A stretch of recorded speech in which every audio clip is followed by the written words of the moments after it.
Cuando abrimos nuestra nevera nos encontramos con todo tipo de frutas y verduras. Muchos de estos alimentos se los debemos a los musulmanes que los introdujeron en la península ibérica hace más de 10 siglos. En Al-Ándalus, la agronomía vivió una época dorada. Sus sabios lograron aclimatar árboles frutales y hortalizas llegados desde Oriente e introdujeron un sistema de regadío que se sigue utilizando en todo el planeta. Aquí comienza un viaje a la península ibérica musulmana, un viaje en el que veremos cómo la agricultura andalusí cambió el paisaje de España y Portugal para siempre.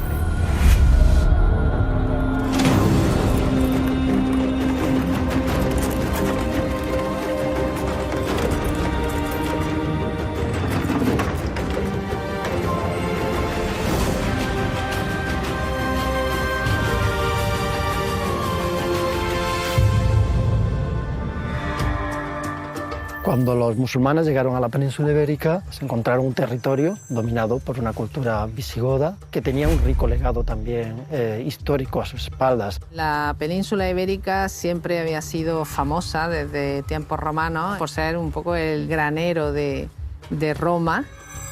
Cuando ellos llegan a la península ibérica, realmente la producción agrícola del mundo romano, del mundo visigodo, está basada fundamentalmente en la tríada mediterránea.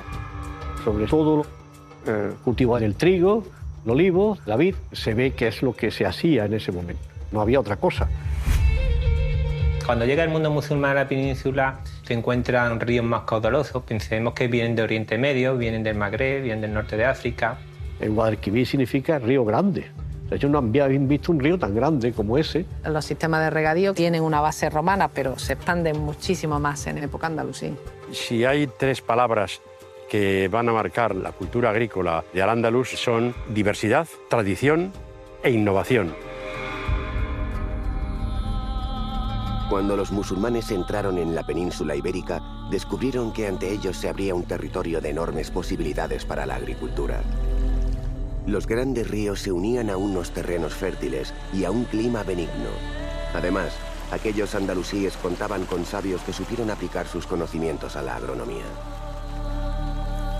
El siglo XI es la época dorada de la agronomía andalusí, es cuando se escriben la mayor parte de los tratados de agricultura al mundo árabe oriental y después al mundo andalusí. Se nutre básicamente de las fuentes agronómicas greco-bizantinas.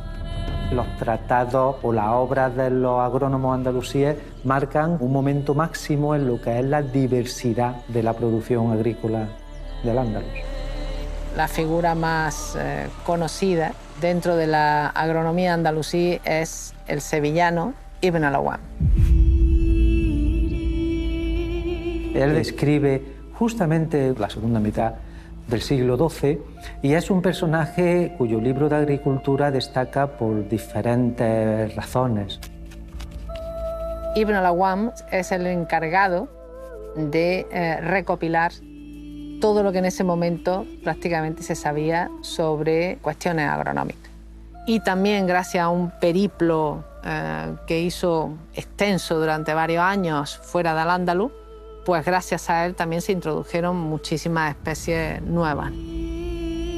¿Qué conocimientos sobre agronomía contenía el Tratado de Ibn al-Awwam? ¿Qué repercusión tuvo en el desarrollo de la agricultura andalusí? Su obra Agricultura recoge todo lo que se refiere a las técnicas de agronomía en relación con la cantidad de agua que debe aplicarse sobre cada cultivo y todo lo que se refiere al mundo de los fertilizantes y de los abonos. También hablaba de diferentes tipos de agua y cómo esas aguas son útiles para determinados cultivos o no son útiles para determinados cultivos. Esto supone una novedad importante. Existen 4 tipos de agua para regar.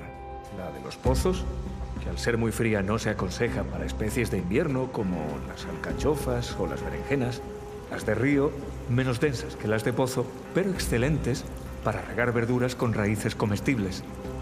Las salobres y amargas son perfectas para la espinaca o la lechuga, pero la mejor para cualquier tipo de cultivo es la de lluvia, que nos llega en forma de regalo del misericordioso Alá.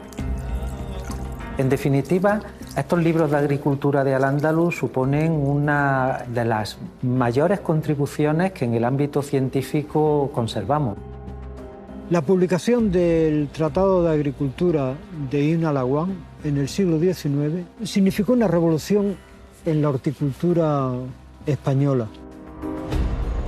Los conocimientos sobre agricultura que se recopilan en este tratado se basan también en la experiencia de los musulmanes que habitaban las secas tierras del norte de África o el sofocante desierto de Arabia. Para aquel pueblo, el agua era un regalo divino.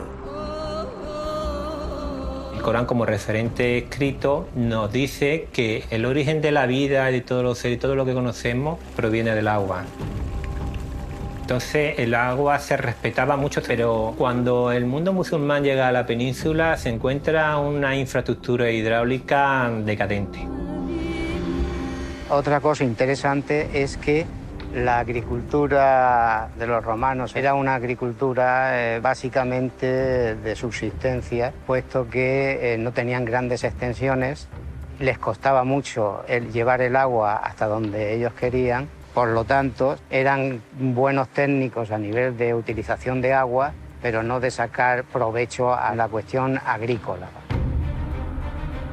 Entonces, el pueblo musulmán parten de lo que ya habían hecho los constructores romanos.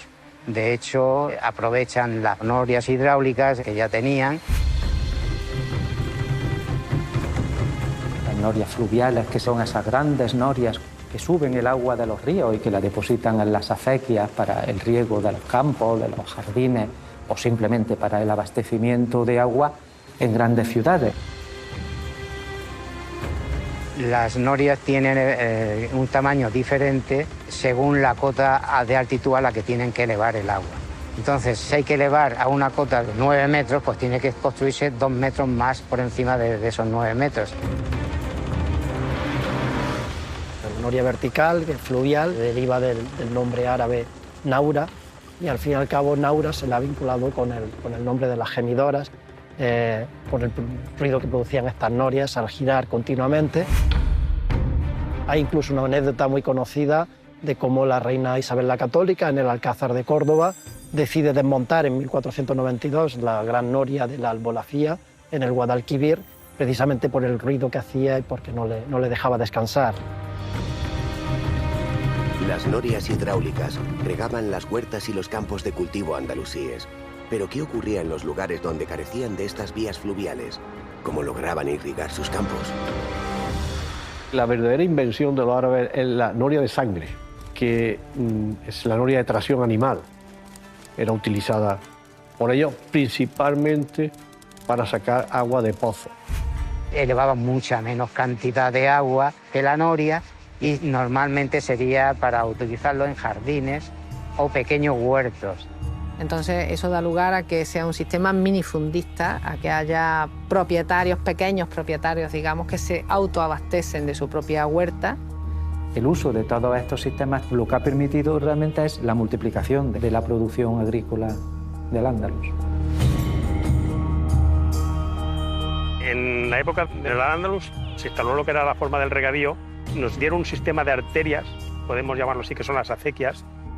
Imaginémonos que el cuerpo humano, que todas las venas de nuestro cuerpo reparten la sangre a todos los órganos. Pues las acequias es lo mismo, o sea, las acequias reparten el agua de un río, de un pantano, de un pozo a todos los campos y a todas las zonas de riego. O sea, nos ha transmitido una cultura como son el saber llevar esa agua a los sitios, ahorrarla, almacenarla y darle un culto suficiente de cómo tenemos que utilizar esa agua. Los andalusíes supieron cómo explotar un recurso tan esencial como es el agua. Se preocuparon de extraerla de los ríos, de canalizarla hasta sus cultivos y además llegaron a idear nuevos sistemas de regadío. Aprovechando unas condiciones naturales en la bahía de Ibiza, que es un terreno inundable. Los andalusíes introdujeron un sistema de riego único en el mundo, que son las feises, en la isla de Ibiza. Ese sistema es el riego subsuperficial, por unos canales donde va el agua y el agua se filtra por las paredes hacia la parcela y llega a las raíces del cultivo. Este sistema tenía además una característica que, como la anchura de las parcelas es muy grande, a lo mejor desde los canales no llegaba agua suficiente a las plantas de en medio. Entonces le hacían una especie de perforaciones de tubos, que puede ser trozos de cal hidráulica con cerámica, de tal manera que todas las plantas recibían el agua. Es un sistema que se ha mantenido mucho tiempo, lo cual quiere decir que la producción era beneficiosa. Seis Faces fue una manera de regar los cultivos única en Europa, pero otro sistema de regadío, también utilizado por aquellos musulmanes, ha llegado hasta nosotros y en la actualidad está permitiendo ahorrar millones de metros cúbicos de agua al año en terrenos agrícolas de todo el planeta.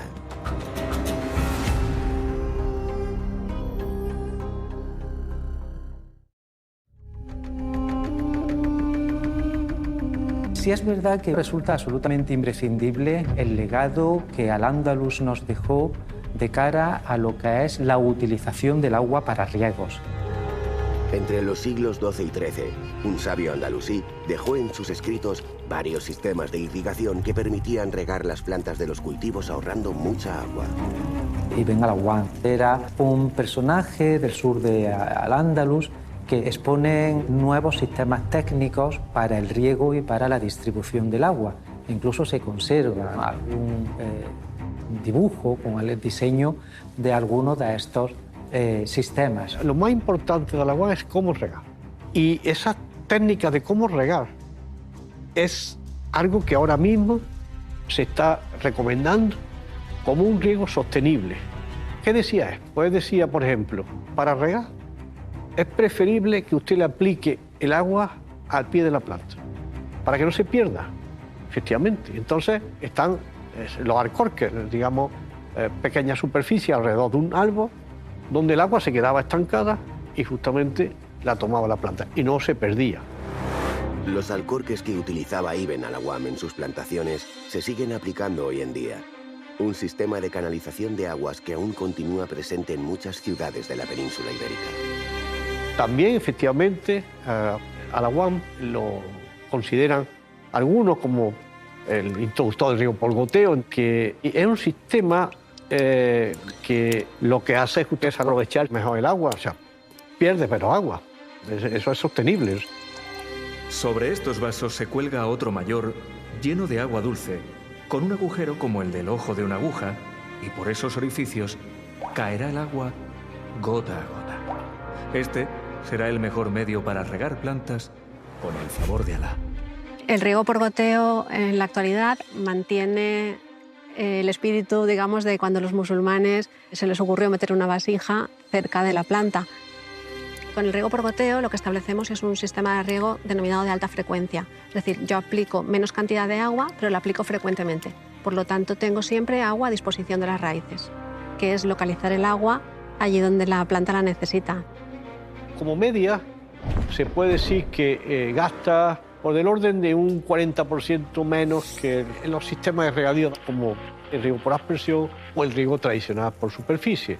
Entonces, en la actualidad el sistema de riego más utilizado es el riego por goteo, porque ha demostrado ser el sistema de riego más eficiente. Los musulmanes implantaron nuevos sistemas de riego en las tierras de labranza de la península ibérica. Lo que aún desconocemos es si llegaron a ser relevantes en la productividad de sus cosechas. Los árabes introdujeron muchas especies que aquí no eran conocidas y no solamente las introdujeron, sino que las pusieron en producción. Cuando llegan los árabes, ellos traen la naranja, ojo, la naranja amarga, no la dulce, que llegaría más tarde, pero sí la naranja amarga, el limón, la lima. Estamos hablando, por ejemplo, de numerosas frutas de regadío, tipo el melocotón, la ciruela, los melones, por ejemplo, nuestra sandía, son una palabra de origen islámico. Las selgas, como pueden ser, por ejemplo, las alcachofas. La berenjena es muy famosa, incluso conocemos poemas que algunos literatos de Al-Ándalus dedicaron a la berenjena. O el azafrán, por ejemplo, que también se introduce en esta época y se habla de él tanto en cultivo de secano como regadío. Y además cultivaron mucho la vid porque es un cultivo, una especie que debe ser reivindicada como protagonista de la agricultura andalusí. Todo el mundo piensa, pero ¿cómo cultivaban tanta vid si ellos no bebían vino, ¿no? Eso es un tópico que hay que erradicar por completo, porque evidentemente en Al-Ándalus se consumía vino. Y no solamente en Al-Ándalus, sino en todo el Imperio Árabe Islámico. Introdujeron variedades que se cultivaron para muchos objetivos, no solamente para fruta fresca. Utilizaban el mosto, los arropes, hacían vinos medicinales, incluso había otras formas de consumo de la vid interesantísimas como es la pasa, la uva pasa. Había lo que se llama hasta hoy en día los paseros, es decir, grandes explotaciones agrícolas dedicadas exclusivamente a la uva pasa y era objeto de exportación al Andalus. Todo un elenco de formas de consumo de la vid que permitieron que fuera uno de los cultivos más importantes de esa agricultura. Todo este sistema de producción agrícola en realidad fue capaz de crear unos excedentes de producción, es decir, sirvió para exportar buena parte de esos excedentes. Estableciendo una intensa relación comercial a través del Mediterráneo, no solo con el norte de África, sino con el extremo oriental. Por eso era una fuente de riqueza muy importante para las arcas del Estado Andalusía. Y eso es una herencia que arrastra y continúa hasta el día de hoy, donde seguimos siendo pues, una de las zonas más importantes en producción, en este caso de cítricos, de Europa y del mundo. Antes éramos el huerto del Mediterráneo y ahora somos el huerto de Europa. E incluso a nivel mundial pues, tenemos una repercusión muy importante. Exportamos a más de 100 países en todo el mundo. Los andalusíes encontraron una gran fuente de ingresos en la exportación de alimentos. Sus productos embarcaban con rumbo a numerosos puntos del Mediterráneo. Si ese género tenía que llegar lo más fresco posible, ¿qué sistemas de conservación de alimentos utilizaban hace más de 1000 años?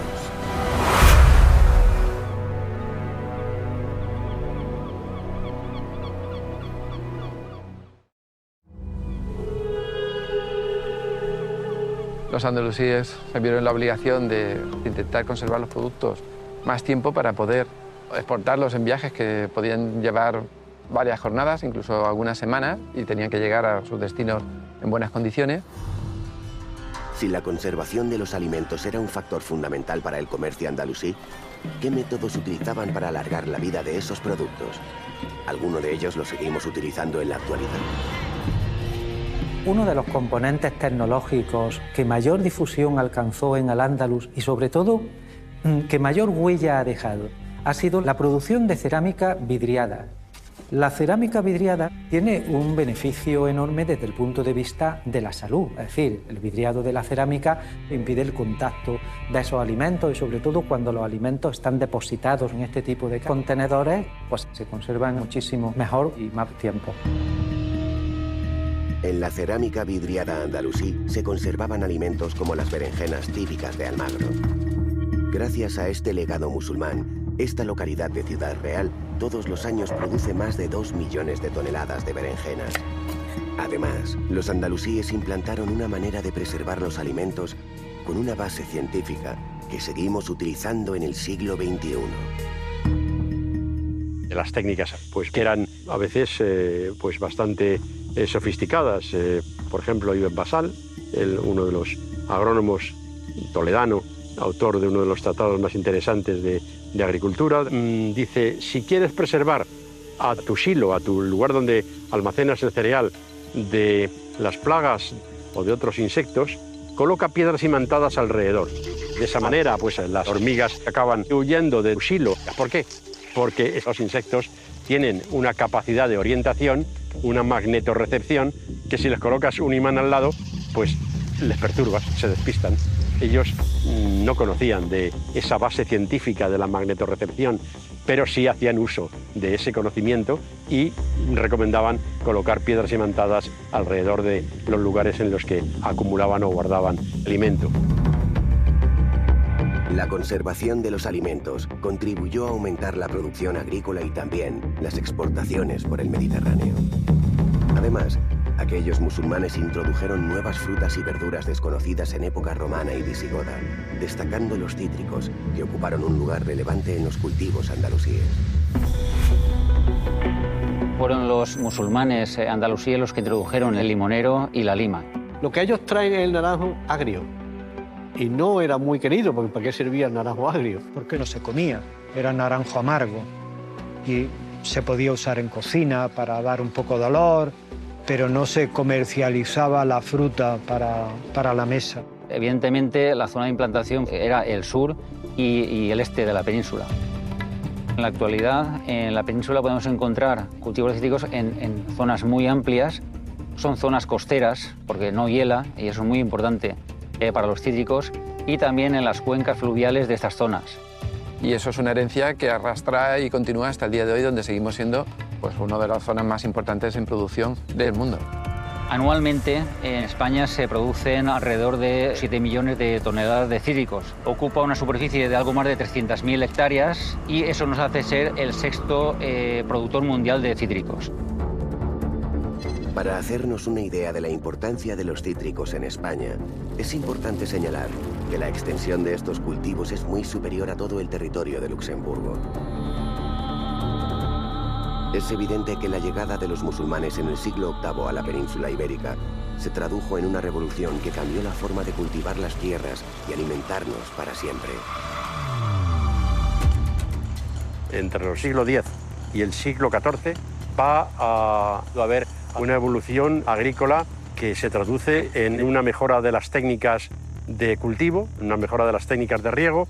Todos estos elementos hacen que se hable de una revolución verde o de una revolución agronómica andalusí.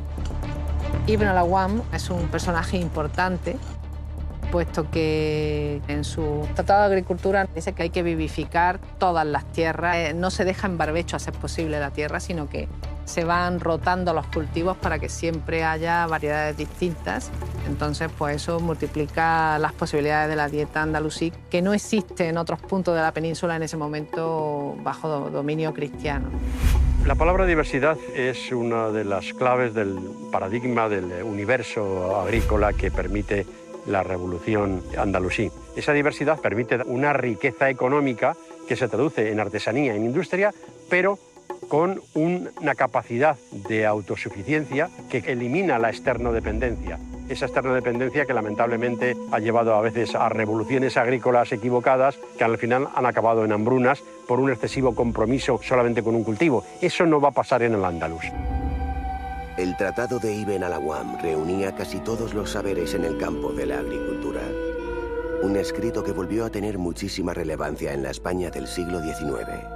La agricultura andalusí también ha dejado una huella cultural muy profunda en nuestra lengua actual. El riego a gran escala en la península ibérica se le debe a los árabes. Y en consecuencia es algo nuevo. Y por lo tanto, las palabras que se utilizan las introducen ellos. Y nosotros las hemos conservado. Aproximadamente el 30% de las palabras de riego son de origen árabe. Por ejemplo, el fawara, las fuentes en las ciudades donde hay, pues todavía las llaman fawara. Viene del verbo afara y afuro, que es hervir, como si estuviera el agua hirviendo, sube hacia arriba. O por ejemplo la palabra albufera. La albufera viene al-buhaira, que es el diminutivo de bahar, mar. Es decir, el mar pequeño, un mar pequeño. La palabra canal viene de la palabra qanat, que significa una caña, un objeto agujereado por el medio. Entonces era la forma de la canalización del agua. Lo mismo la palabra ramla. La ramla es el lugar donde pasa el agua y lleva la arena, porque raml es arena, ¿no? Y entonces donde se acumula la arena se llama rambla. En fin, hay una gran cantidad de nombres, de términos que hasta el día de hoy realmente forman parte de este legado andalusí. Nuestra lengua y agricultura se nutren de las novedades que trajeron los musulmanes desde el norte de África y Oriente Próximo. Con ellos llegaron frutas y verduras de países lejanos, de climas y terrenos diferentes. Aquellos andalusíes consiguieron aclimatar esas plantas a la península ibérica. ¿Pero cómo lo hicieron? ¿Les costó mucho tiempo cosechar espinacas, naranjas o limones en estas nuevas tierras?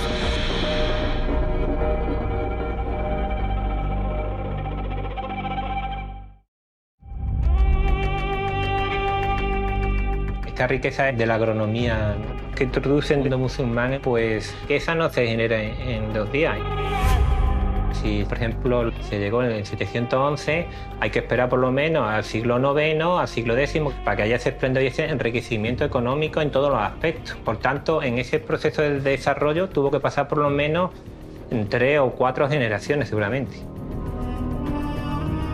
Estos conocimientos que pasaban de agricultor a agricultor en Al-Ándalus los recogió el sabio Ibn al-Awwam en sus escritos. Este sevillano supo cómo recopilar en un tratado la herencia del mundo antiguo con las innovaciones agrícolas posteriores. Ibn al-Awwam habla de unas 400 especies cultivadas en esa época, en tanto que otro agrónomo de Andalucía, romano, habla de 150 especies.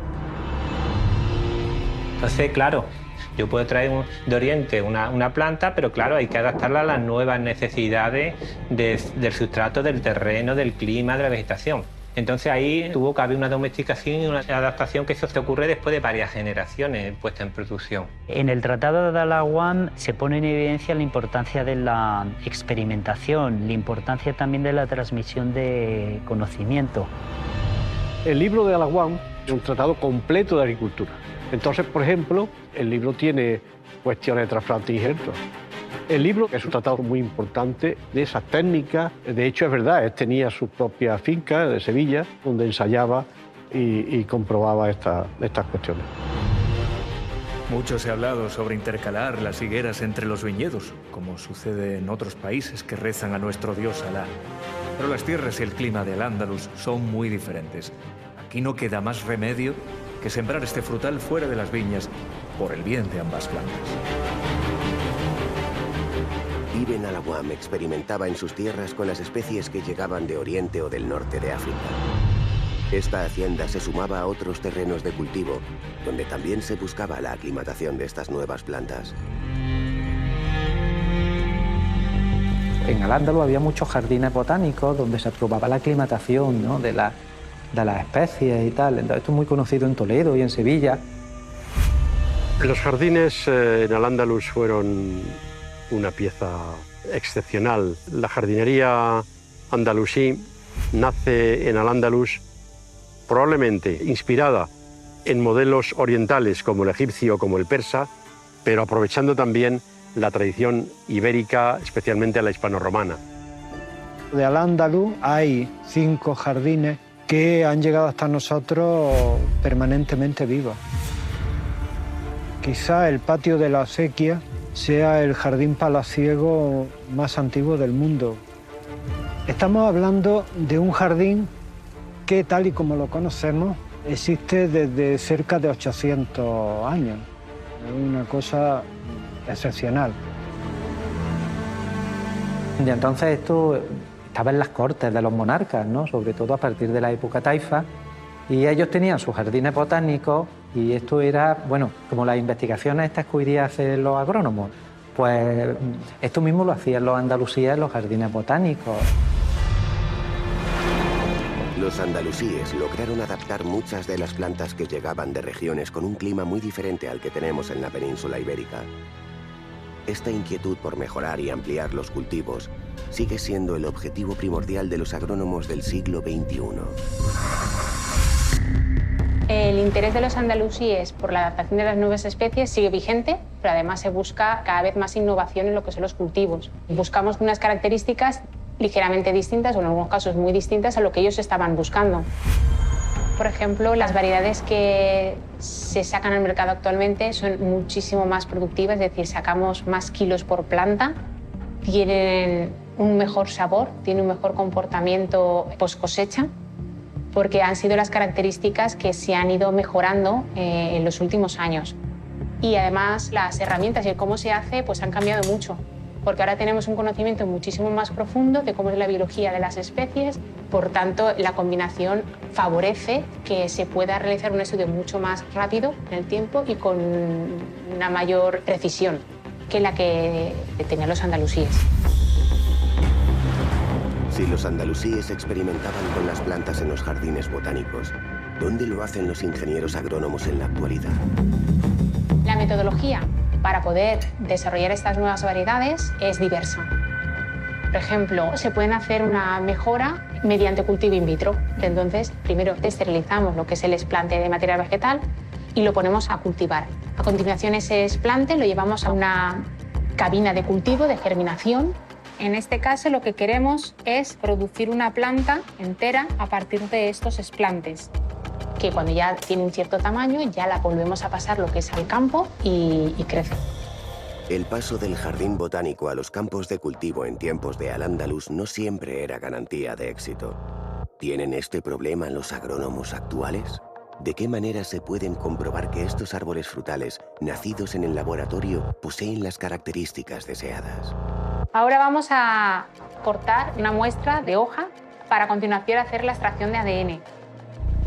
El procedimiento es bastante simple, se sumerge con nitrógeno para congelar rápidamente la muestra, de manera que al final nos quedamos lo que es la molécula de ADN. Una vez extraído el ADN, lo dejamos caer y a medir. Este trabajo es importante porque permite identificar la característica que nos interesaba, es decir, características de sabor fundamentalmente más productivas y además más saludables, y queremos ver si esta plantita la ha heredado o no. Y dejamos de invertir espacio, abono, agua y recursos en aquellas que no lo contienen. Los andalusíes fueron pioneros en introducir nuevos cultivos. Ese espíritu de innovación y de introducir, de sacar y ofrecer al mercado productos nuevos, creo que sigue vigente en la sociedad actual.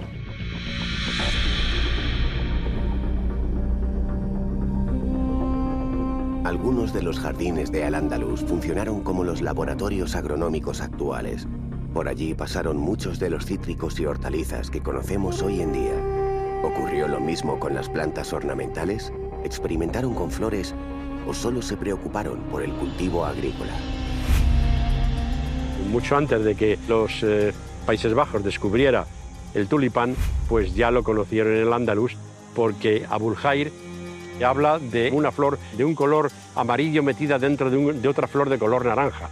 Toda la descripción coincide con la primera que se conocía de Charles Leclus, holandés del siglo XVII, que en su jardín botánico pues parece que cultivó por vez primera el tulipán. Es decir, que probablemente el holandés hay sospecha de que conoció el texto de Abul Khair y copió la descripción sobre el tulipán. Las especies que los sabios andalusíes conseguían adaptar a la península ibérica se plantaban en grandes extensiones de terreno y al mismo tiempo en zonas agrícolas enclavadas dentro de las grandes urbes. ¿Cómo eran aquellos espacios verdes? ¿Qué papel desempeñaban en las ciudades de Al-Ándalus?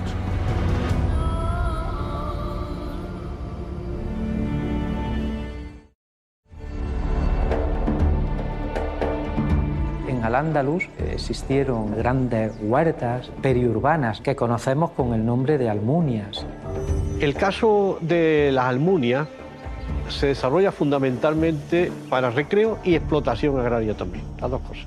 Almunias son muy conocidas las que existieron alrededor de Córdoba, fundamentalmente en toda la falda de la sierra, todos los terrenos que se extienden en la vega del Guadalquivir hacia occidente, pero también en el entorno de la ciudad de Sevilla, o las que existieron en Toledo, y por lo tanto esas almunias fueron al mismo tiempo unidades de explotación agrícola, donde pudo ampliarse el cinturón verde de la ciudad de Andalucía, pero fueron también fincas de residencia, de estancia de la aristocracia andalusí, fincas que en muchos casos heredaron los aristócratas castellanos, cristianos, después de la conquista de la península ibérica. Las almunias unían naturaleza y urbe en un mismo espacio. Sus cosechas ayudaban a alimentar a parte de la población de Toledo, Córdoba o Sevilla. Las huertas y los cultivos dentro de las grandes ciudades siguen aún vigentes. Un ejemplo es Madrid, donde existen más de 50 huertos urbanos. Si estos cultivos hoy en día se nutren del agua, de las canalizaciones de las grandes ciudades, ¿cómo lo hacían en Al-Ándalus?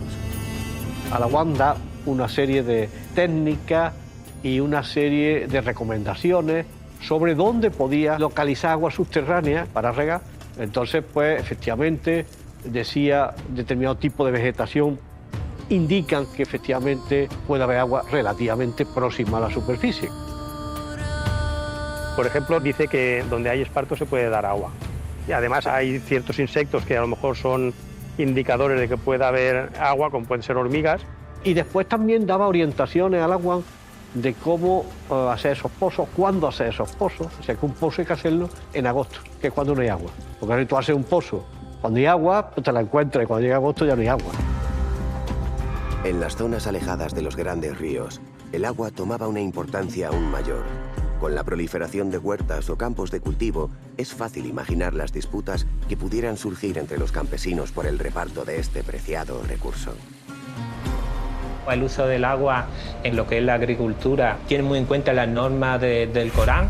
Entonces, el agua que tú no vayas a consumir porque te sobre, no la puedes malgastar, sino tienes que cederla. Entonces, se crean constituciones jurídicas de gestión del agua por los conflictos. Había una figura jurídica que era justamente el delegado del Estado, de quien fuere, para controlar ese agua que le llegaba a las comunidades regantes. Pero después, las comunidades regantes se autorregulan. Tienen sus propios reglamentos, sus propias normas, sus propios jurados de riego.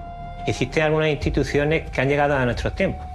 Tenemos, por ejemplo, el Tribunal de Aguas de Valencia, donde existe una serie de normas que vienen de tiempos del Al-Ándalus, ¿no? El Tribunal de Aguas de Valencia es un jurado de riego de una comunidad, que en este caso es una comunidad muy grande, porque comprende las 8 acequias del Júcar.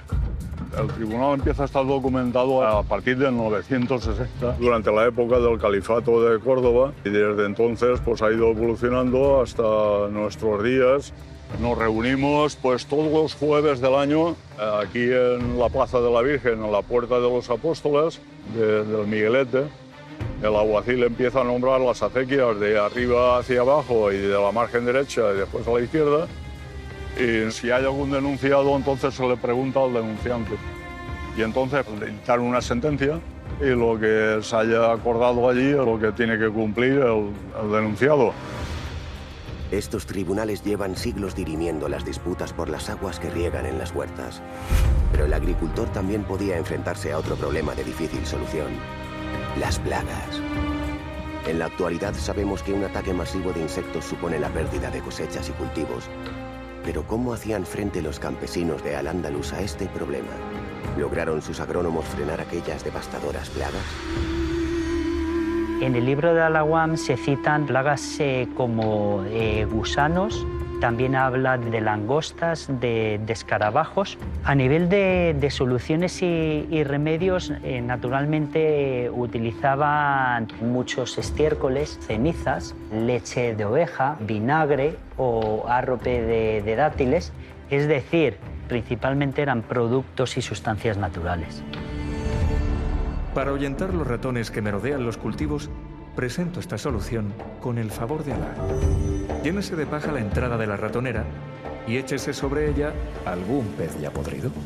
Una vez bien tapada la puerta del escondrijo, se prende fuego y se sopla. De la paja y el pez huirán los ratones. Ese pescado contiene sustancias, determinados bioactivos, que mediante el calor, al prender la paja, se activan, y suponía que sobre ese roedor tenía un efecto repelente y era una solución local de aquella época. El capítulo dedicado a estiércoles es increíble porque aprovechan todo, desde pajas, cenizas, excrementos, no solamente de animales, sino excrementos humanos, orina humana. También habla de sangre, incluso humana, que es una fuente también nutritiva porque al final se combina o se junta la parte de nutrición con la parte de protección del cultivo. Un cultivo bien nutrido se defiende mejor ante el ataque de esas plagas y enfermedades, y eso en el Tratado de Al-Awwam es destacable. Los fertilizantes y pesticidas del antiguo Al-Ándalus se realizaban únicamente con productos naturales. Pero ¿hasta qué punto hemos seguido con su tradición? ¿Qué sustancias utilizamos en la actualidad para fumigar los cultivos?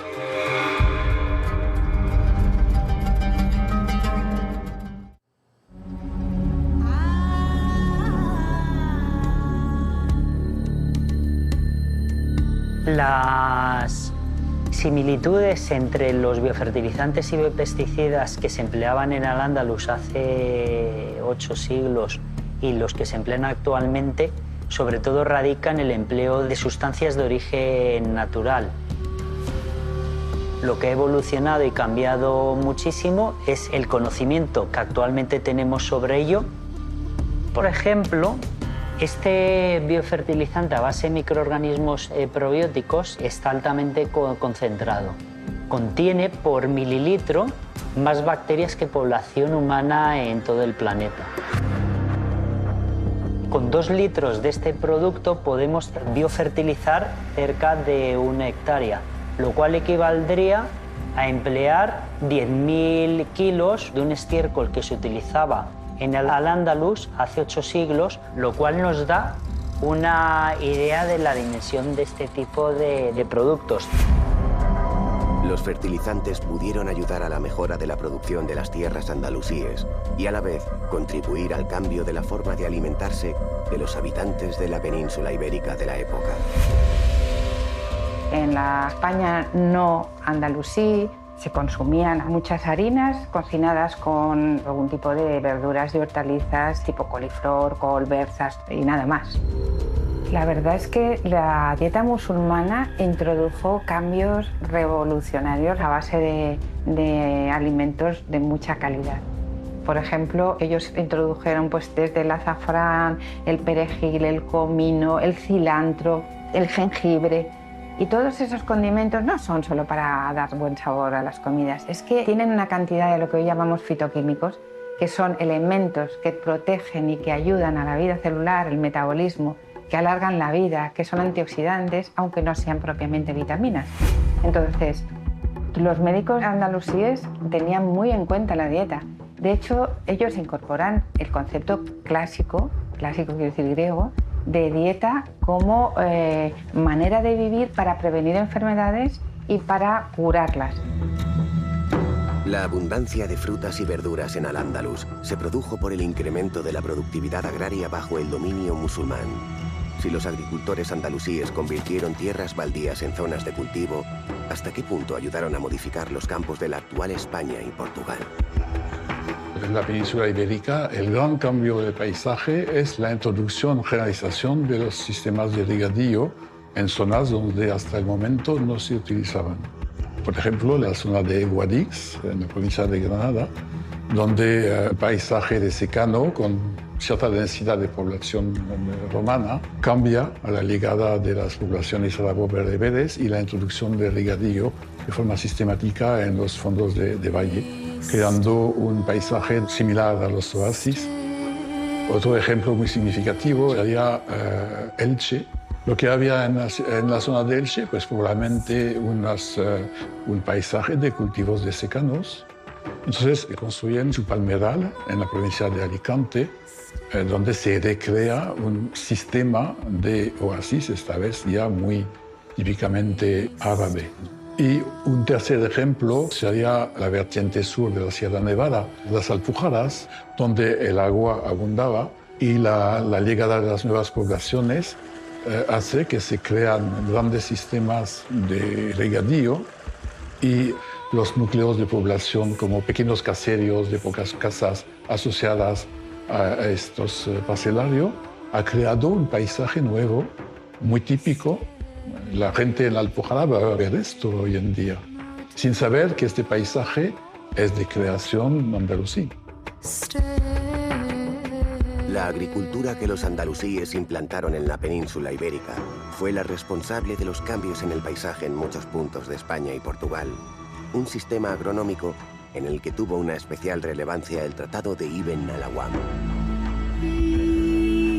Con respecto al Tratado de Ibn al-Awam, el marqués de Campomanes sugiere que se utilice para su traducción, estoy hablando de finales del siglo XVIII.